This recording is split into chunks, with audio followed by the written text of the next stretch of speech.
가계빚이 빠른 속도로 불어나고 있습니다. 올 3분기 들어 가계부채는 1,166조 원을 넘어서며 1,200조 원대를 코앞에 두고 있습니다. 자세한 내용은 잠시 후 투데이 포커스에서 알아봅니다. 우리 국민들은 월급을 한 푼도 안 쓰고 13년을 모아야 내 집을 마련할 수 있다고 느끼는 등 국민들의 체감 집값이 실제 집값보다 훨씬 비쌌습니다. 연말 재계 인사 시즌이 시작됐습니다. LG그룹과 삼성그룹이 이번 주와 다음 주쯤 인사를 단행할 것으로 보입니다. 다음 달에만 3만 6천여 가구가 넘는 분양 물량이 쏟아지는 등 건설사들이 주택금융 긴축을 앞두고 막판 분양 밀어내기에 나서고 있습니다.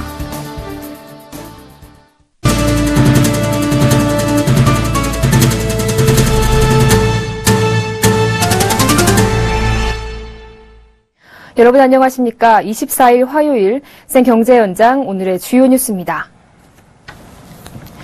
한국 경제를 위협하는 뇌관으로 거론되는 가계부채가 올 3분기에도 부동산 경기 하락 등으로 급증세를 이어갔습니다.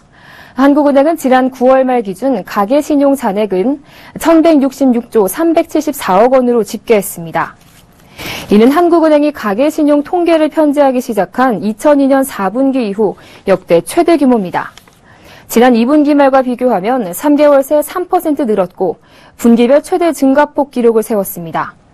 1년 전인 작년 3분기 말과 비교하면 10.4%인 109조 5,959억 원이 급증했습니다. 가계신용은 가계비 수준을 나타내는 대표적인 통계입니다. 가계신용 중 가계대출은 올 3분기 말 현재 1,102조 6천억 원으로 전분기 말보다 30조 6천억 원 늘어 가계신용 증가액의 대부분을 차지했습니다. 국민들이 느끼는 집값은 실제 집값보다 더 높았습니다. 주거비 부담이 점점 더 커지고 있는 현실을 반영한 것인데요. 보도에 이보경 기자입니다. 국민들은 집값이 실제 매매 가격보다 훨씬 비싸다고 느끼는 것으로 조사됐습니다. 현대경제연구원이 전국 성인 805명을 대상으로 설문한 결과 응답자들이 느끼는 주택 한 채 평균 가격은 2억 8천만 원이었습니다. 이는 실제 평균 주택 매매가인 2억 4,400만 원보다 14.8%나 높은 수치입니다. 특히 전세 거주자가 체감하는 가격은 평균 2억 8,400만 원으로 자가 거주자나 월세 거주자보다 더 높았습니다. 주택 구입 가능성이 높은 제품이기 때문에 그런 우려들이 좀 반영이 돼가지고 가격을 좀 높게 생각합니다. 그렇다면 국민들은 직장인이 월급을 한 푼도 안 쓰고 모을 경우 내 집 마련 기간을 얼마로 생각하고 있을까? 응답자들은 평균 13년이라고 답했습니다. 지난해 정부가 발표했던 6년에 비해 2배가 넘게 걸린다고 느낀 것입니다. 내년 집값 전망에 대해 응답자들은 주택가격 상승세가 지속될 것이라고 내다봤습니다. 응답자 중 45.8%는 앞으로 1년간 주택가격이 오를 것이라고 내다봤고 15.3%만 가격 하락을 점쳤습니다. 상승할 것이라는 응답자를 거주 유형별로 보면 자가에 비해 전세와 월세 가구가 10%포인트 이상 높았습니다. 채빵살이를 하는 사람들은 전월세난으로 집값이 함께 오를 것이라는 부담감이 더 큰 것으로 보입니다. 서울경제TV 이보경입니다. 연말 재계 인사 시즌이 시작됐습니다. 대기업들은 조직 개편과 함께 임원 인사를 단행해 어려운 대내외 경영 환경을 극복하는 진용을 짜는 데 여념이 없습니다. 정창신 기자가 전합니다. 재계에 따르면 LG그룹이 이르면 이번 주 후반, 늦어도 다음 주 초에는 사장단과 임원 인사를 발표합니다. 삼성그룹은 예년과 비슷하게 다음 주 중 사장단과 임원 인사를 순차적으로 발표할 계획입니다. 5대 그룹의 인사 분위기를 살펴보면 삼성과 LG는 인사폭을 쉽게 가늠하기 어려운 상황이고 현대차와 SK, 롯데는 소폭 인사로 가닥을 잡고 있습니다. 보통 11월 말 아니면 늦어지면 12월 초 이렇게 인사가 나는데 아직 날짜나 이런 부분들은 확정된 게 아닙니다. 삼성과 LG의 인사폭은 안개 속입니다. 지난해에는 삼성전자 톱3인 권오현 대표이사 부회장과 윤부근 CE부문 사장, 신종균 IM부문 사장이 모두 유임됐지만 올해는 일부 교체설도 나오고 있습니다. 지난해 사장단 인사 규모는 11명이었지만 올해는 통합삼성물산 출범과 화학부문 계열사 빅딜 등 그룹 구조 개편이 이루어진 만큼 계열사 CEO들의 연쇄 이동이 불가피하다는 전망입니다. LG그룹은 올해 실적이 부진한 계열사 CEO의 교체설이 끊임없이 나돌고 있습니다. 그런 가운데 LG전자와 화학, 디스플레이 등 주력 계열사 CEO와 사업본부장을 그대로 유지할 것이라는 관측도 나오고 있습니다. 현대차그룹은 지난달에 이미 중국 내 실적 부진에 따른 문책성 인사를 단행했기 때문에 이번에는 소폭 인사에 그칠 것으로 예상됩니다.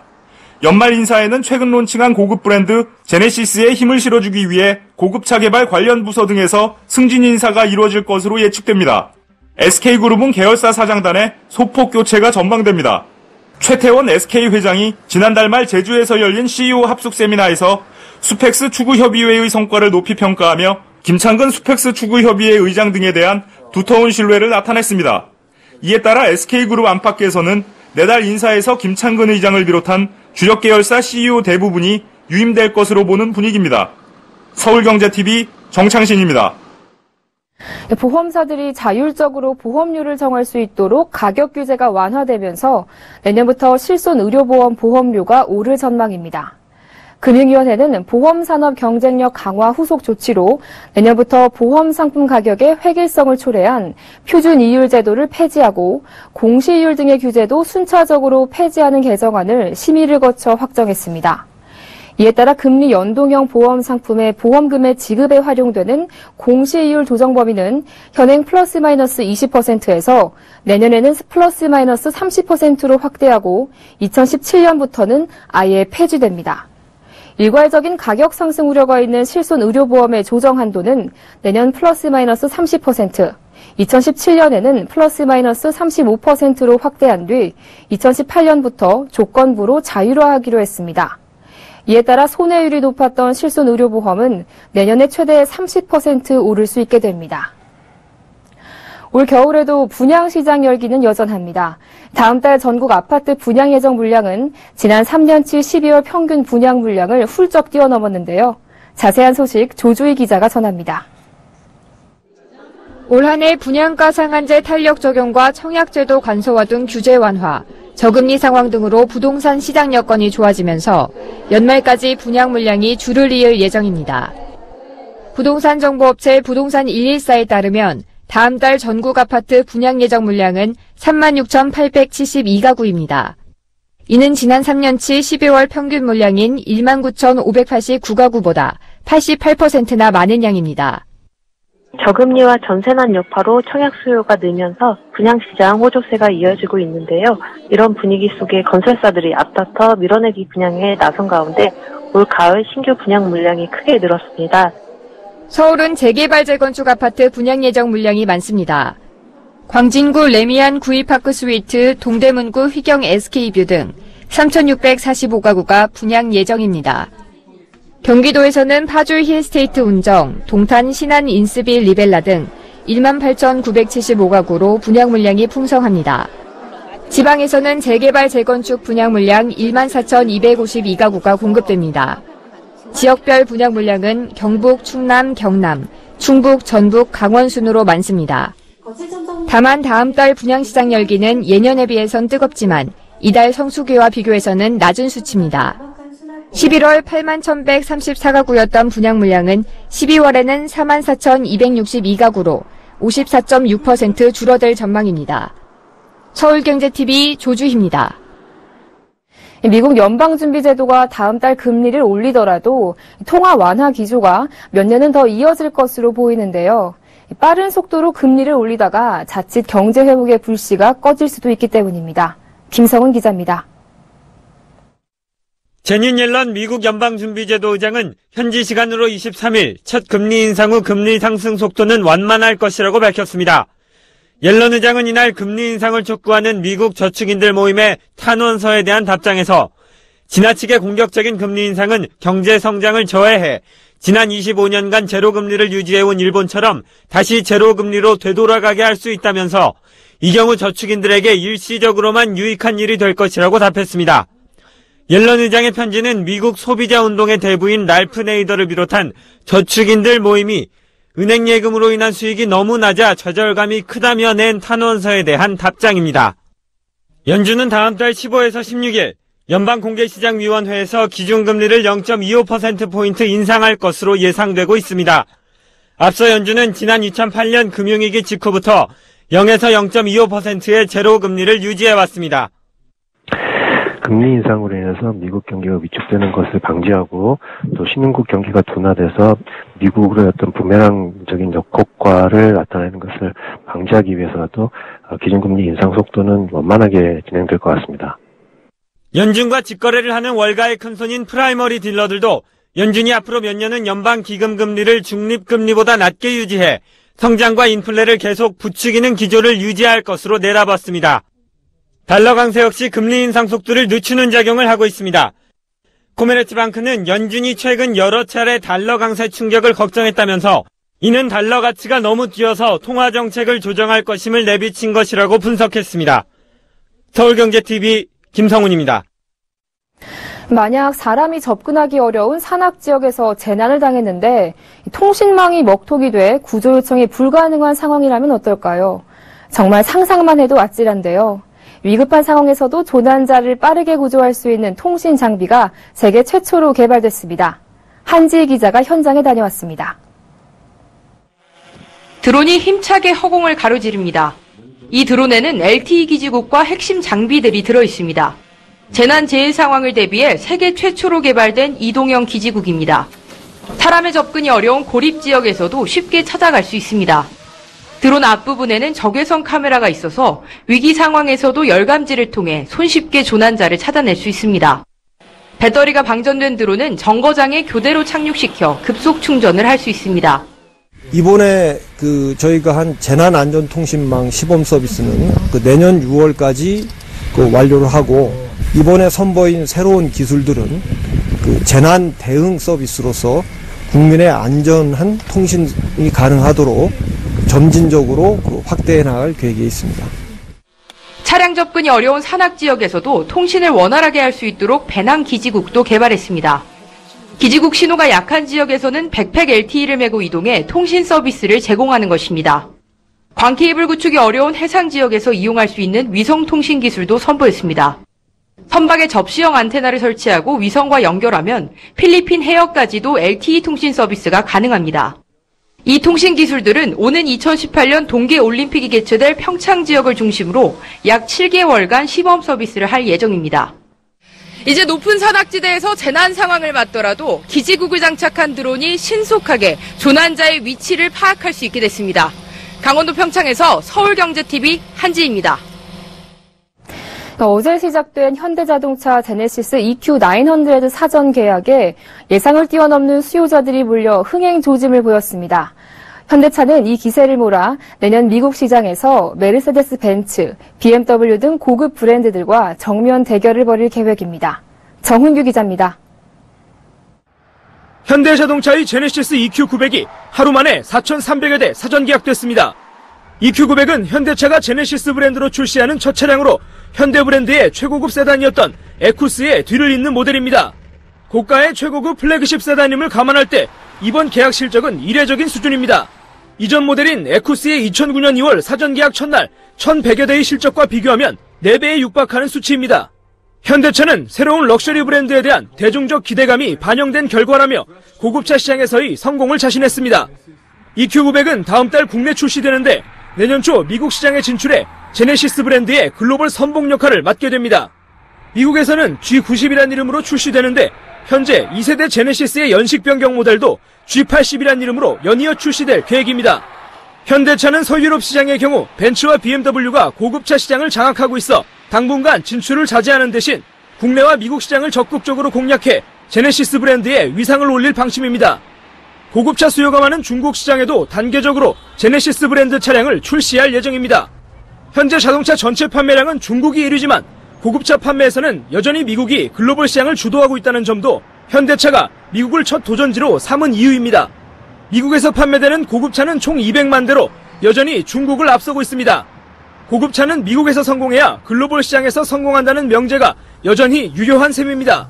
제네시스 선봉장인 EQ900의 내년 미국 시장 성공 여부는 글로벌 시장에서 제네시스 브랜드의 조기 안정화를 가늠하는 중요한 잣대가 될 전망입니다.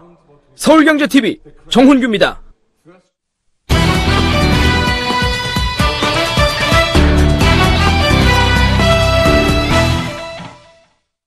올 3분기 들어 가계부채가 1,166조 원을 넘으면서 1,200조 원대를 코앞에 두고 있다는 소식 앞서 전해드렸는데요. 좀처럼 꺾이지 않는 가계부채 증가세에 대해 짚어보고 정부가 새롭게 내놓은 가계부채 대책에 대해 보도국 양한나 기자와 함께 얘기 나눠보겠습니다. 안녕하세요. 네, 안녕하세요. 네, 가계부채가 참 심상치 않게 증가하고 있는데요. 이번 3분기에는 1,166조 원 넘어섰습니다. 이렇게 되면 올해에는 1,200조 원대 돌파할 것 같은데요. 네. 어떻습니까? 네, 머지않아 가계부채가 1,200조 원대에 돌파할 가능성이 높은 상황입니다. 오늘 한국은행 발표를 보면 3분기 말 기준 가계 신용잔액이 1,166조 원으로 2분기 말에 비해 34조 5천억 원이 늘어났죠. 그러니까 지난 3개월 새 월 평균 11조 원 이상이 늘어난 것입니다. 이 추세가 4분기까지 이어지면 전체 가계부채가 올해 1,200조 원을 돌파할 공산이 있다는 것이죠. 네, 이번 3분기 이렇게 가계빚이 급증하게 된 주요 원인은 무엇일까요? 네, 3분기에도 마찬가지로 부동산 하락세와 맞물린 주택담보대출이 가계빚의 증가를 주도했습니다. 은행 등 예금 취급기관이나 주택금융공사, 주택도시기금이 취급한 주택담보대출은 20조 4천억 원이나 증가했습니다. 분기 기준 사상 최대 수준이고요. 또 기준금리가 연 1.5%로 떨어지면서 대출 부담이 크게 줄어든 것이 대출 증가에 기여했습니다. 작년 8월 이후 시행된 LTV나 DTI 규제 완화도 영향을 줬고요. 이 가운데 전셋값 상승과 전세의 월세 전환이 확산되면서 이참에 집을 사자라는 분위기가 주택담보대출을 늘린 것으로 보입니다. 네, 또 제2금융권의 가계대출도 많이 늘었다고 하더라고요. 네, 그렇습니다. 이 상호저축은행이나 신용협동조합, 상호금융, 새마을금고와 같은 제2금융권도 가계대출이 늘었는데요. 올 3분기 6조 3,244억 원이 늘어난 모습입니다. 작년 2분기 이후 5분기 만에 최대 증가폭이고요. 제2금융권은 보통 은행보다 대출 금리가 높은 데다 상대적으로 신용등급이 낮은 서민이 많이 이용한다는 점에서 우려스러운 대목입니다. 네, 그런데 올해 또 미국이 금리 인상을 할 것이다라는 예상이 많지 않습니까? 우리가 따라서 금리를 올리고 또 이게 가계부채와 맞물리게 되면 우리 경제에도 굉장한 부담이 될 것 같은데요. 네, 미국이 기준금리를 인상하면 우리 입장에서도 외국 자본의 유출을 막기 위해 기준금리를 더 올릴 수밖에 없는데요. 이런 대내외적 악재와 맞물리면서 가계부채가 한국 경제의 시한폭탄이 될 수 있다라는 우려가 꾸준히 제기돼 왔습니다. 때문에 국내 시중은행들은 지난 9월부터 이런 가능성을 염두에 두고 대출금리를 조금씩 올리면서 선제적 대응에 나서고 있습니다. 국내에서 대출금리가 오르면 저신용자나 저소득층을 중심으로 가계부담이 만만치 않을 것으로 보이고요. 변동금리로 대출받은 가계가 특히 타격을 받을 것으로 보입니다. 이렇게 늘어난 가계부채는 또 소비를 위축시키고 이것이 경제성장의 발목을 잡는 수준으로까지 갈 수 있겠죠. 네, 그래서 정부가 지금 가계부채 대책을 새롭게 내놓지 않았습니까? 이렇게 되면서 내년 1월부터는 은행에서 주택담보대출을 받기가 더 까다로워진다면서요. 네, 가계부채가 지난 7월 1,000조 원대를 돌파하면서 금융당국이 이를 어떻게 대응할지 관리 방안을 마련해서 발표했는데요. 가계부채 대책의 골자는 총량 규제 대신 가계부채의 질을 높이는 데 주력하겠다는 것입니다. 한마디로 차주의 갚을 능력을 중점적으로 확인하겠다는 건데요. 주요 내용을 살펴보면 내년부터 금융기관의 대출 심사가 담보 위주에서 소득과 연관된 상환 능력을 보는 쪽으로 바뀝니다. 종전에는 이자만 내고 원금은 나중에 갚는 방식의 대출이었다면 이제는 초기부터 원금을 함께 나눠 갚는 원금 분할 상환을 관행으로 정착시키기로 했고요. 또 주택대출 상환 능력을 심사할 때도 다른 대출 상품 원리금 상환 실태까지 고려해서 상환 부담을 더 입체적으로 평가하겠다는 계획입니다. 네, 이 정부 정책에 맞춰서 은행권도 지금 주택담보대출 세부 가이드라인을 마련하고 있는데 이게 지금 막바지 작업의 한창이라면서요. 네, 현재 마무리 작업 중인 은행권의 가이드라인 주요 내용도 살펴보면요. 은행은 모든 주택대출 신청자를 상대로 소득 자료를 확인해서 총 부채 상환 비율인 DTI를 산출할 예정입니다. 그러니까 DTI 심사를 받지 않던 비수도권 대출 신청자도 일단 DTI를 산출해서 대출 참고 자료로 활용하겠다는 것입니다. 현재 DTI 규제는 수도권 아파트를 담보로 한 대출만 60% 적용되고 있죠. 또 주택담보대출 비율인 LTV가 60%를 넘어가는 고부담 대출이나 소득 증빙이 불명확한 경우에는 원칙적으로 비거치식 분할 상환 대상으로 삼고 이에 해당하지 않는 신청자라도 비거치식 분할 상환을 적극 유도하기로 했습니다. 이 밖에 내년 하반기부터는 주택담보대출 외에도 신용대출과 같은 다른 부채까지 대출 심사에 반영을 시키고요. 전체 금융권 대출의 연간 총 원리금 상환액이 소득의 80%를 넘어가면 금융권의 사후관리 대상자로 선정됩니다. 은행권은 이런 내용을 담은 가이드라인을 제정해서 조만간 발표할 예정입니다. 네, 이렇게 정부 대책이나 또 은행권의 가이드라인이 시행이 되면 어떻게 내년에는 이 가계부채 증가세가 좀 가라앉을까요? 네, 정부 대책 시행만으로 가계대출 증가세를 잡기에는 역부족이라는 지적이 나오고 있고요. 당장 신규 분양 시장 열기에 아파트 중도금 대출이라든지 집단대출이 또 가계부채 증가세를 주도하고 있는 모습이거든요. 9월 기준으로 전체 주택담보대출 잔액 중에 집단대출이 27.3%를 차지했고요. 대출 증가액에서도 집단대출 증가액 비중은 38.2%를 차지했습니다. 집단대출은 DTI 규제라던가 은행권 가이드라인에 비거치식 분할 상환 대상에도 포함되지 않기 때문에 이 부동산 대출 관련 규제를 더 강화해야 한다는 목소리가 나오고 있습니다. 하지만 정부는 어렵게 되살아난 부동산 시장이 다시 침체에 빠질까 조심스러운 입장을 보이고 있고요. 또 생계형 대출이 필요한 서민들만 제1금융권 밖으로 내몰리는 가능성이 있는 게 아니냐라는 입장도 나옵니다. 따라서 소득 증대만이 가계부채의 근본적인 해법이라는 의견이 나오는데요. 성태윤 연세대 경제학부 교수에 따르면 제2금융권 대출이 늘어난 것만 봐도 이 가계부채가 늘어나는 핵심 고리는 경기 침체에 따른 소득 감소일 가능성이 높다고 합니다. 따라서 경기 부양을 통한 소득 증대와 저신용자를 상대로 하는 지원책 마련이 절실한 상황입니다. 네, 사상 최대로 불어난 가계부채와 대책에 대해서 보도국 양한나 기자와 함께했습니다. 오늘 말씀 잘 들었습니다. 고맙습니다. 네, 감사합니다.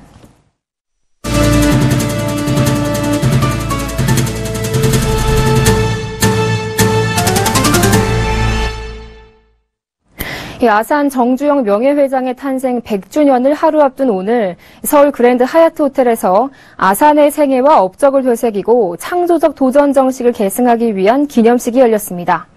오늘 행사에는 정홍원 아산탄신 100주년 기념사업위원장과 이명박 전 대통령, 최경환 경제부총리 겸 기획재정부 장관을 비롯해 가족 대표인 정몽구 현대차그룹 회장, 범현대 임직원 500여 명이 참석했습니다. 이명박 전 대통령은 축사에서 정주영 회장의 불꽃 튀는 창의력과 끝없는 모험적 도전, 실패를 두려워하지 않고 결국 성취해내는 개척 정신은 오늘날 디지털 시대, 벤처 시대에도 여전히 통하는 진리라고 말했습니다. 정몽구 회장은 가족 대표 인사말을 통해 선친의 뜻과 가르침을 이어받아 대한민국이 세계 경제의 주역으로 새롭게 도약할 수 있도록 모든 노력을 다해 나가겠다고 밝혔습니다. 연말을 한 달여 앞두고 상장을 추진하던 기업들이 줄줄이 일정을 연기하거나 철회하는 등 공모주 시장이 벌써 한겨울처럼 얼어붙었습니다. 코스닥 상장을 추진하던 펜젠은 최종 공모가 확정을 위한 수요 예측을 했으나 회사의 가치를 적절하게 평가받기 어려운 측면 등을 고려해 오늘 상장 일정을 취소했습니다. 앞서 지난 20일에는 차이나 크리스털 신소재가 코스닥 상장 계획을 철회했습니다. 13일에는 프랑스 브랜드 루이카토즈를 국내에 공급 중인 태진 인터내셔널이 유가 증권시장 상장을 취소했습니다. 시장 전문가들은 최근 미국 금리 인상 우려 등으로 주식시장이 침체된 데다 연말에 기업 공개 일정이 몰리면서 상장을 추진하던 기업들이 높은 공모가를 받기 어렵게 되자 상장 계획을 철회하는 것으로 분석했습니다. 실제로 이달 들어 코스닥 시장에 상장한 11개 기업 중 9개 기업이 공모가를 밑도는 등 시장에 막 입성한 새내기주들의 주가는 좋지 않은 흐름을 보이고 있습니다. 인체에 해로운 답이 기준치의 160배 넘게 검출된 중국산 킥보드 등 32개 유아 어린이 제품에 리콜 조치가 취해졌습니다. 산업통상자원부 국가기술표준원에 따르면 유아 보행기, 유아 변기, 스케이트보드, 아동복 등 549개 제품의 안전성을 조사한 결과 32개 제품에서 결함이 발견됐습니다. 이들 제품에서는 언어장애와 뇌기능 손상, 피부염 등을 유발하는 납성분이 안전기준을 초과하거나 수소 이온 농도가 높아 알레르기성 피부염을 유발할 수 있는 것으로 드러났습니다. 국가기술표준원은 리콜 제품에 대한 정보를 제품안전정보센터 홈페이지에 공개하고 위해 상품 판매 차단 시스템에도 제품 바코드를 등록해 전국 대형 유통 매장에서 팔 수 없도록 할 방침입니다. 최근 중소기업은 구직자를 구하지 못해 울상이고 막상 청년들은 일자리를 찾지 못하는 일자리 미스매치 현상이 깊어지고 있습니다. 이에 대한 해법을 제시하고자 서울경제신문과 중소기업중앙회가 공동으로 주최하는 성장기업 포럼이 열렸습니다. 김혜영 기자입니다. 제4회 성장기업 포럼이 오늘 오전 서울 상암동 중소기업 DMC타워 2층 대강당에서 청년 일자리 중소기업이 희망이다라는 주제로 성황리에 개최됐습니다. 이날 행사에는 박성택 중소기업 중앙회장을 비롯 중견 중소기업 대표 100여 명과 최수규 중소기업청 차장 등 중기청 관계자들이 참석해 청년 일자리 창출과 중소기업 인식 개선에 대해 깊이 있는 의견을 나눴습니다. 사실 일자리 희망은 중소기업뿐이 없습니다. 우리 청년 여러분들도 큰 것만 보지 말고 작더라도 강하고 세세하게 잘 보시면 정말 세상이 할 일이 많습니다. 일부 행사로 열린 제2회 행복한 중기경영대상 시상식에서는 양질의 청년 일자리 창출에 공헌해온 대주 ENT, 송산 특수엘리베이터 등 10개 중소기업이 경제부총리상 등을 수상했습니다. 인식개선 부문 대상에는 중소기업에 대한 편견을 극복하는 데 앞장선 주 송산 엘리베이터 김기영 대표가 경제부총리상 수상에 영예를 안았습니다. 중소기업인 중에 한 명으로 열심히 했을 뿐인데 이렇게 큰 상을 주셔서 더욱더 열심히 일하는 그런 계기가 되겠습니다.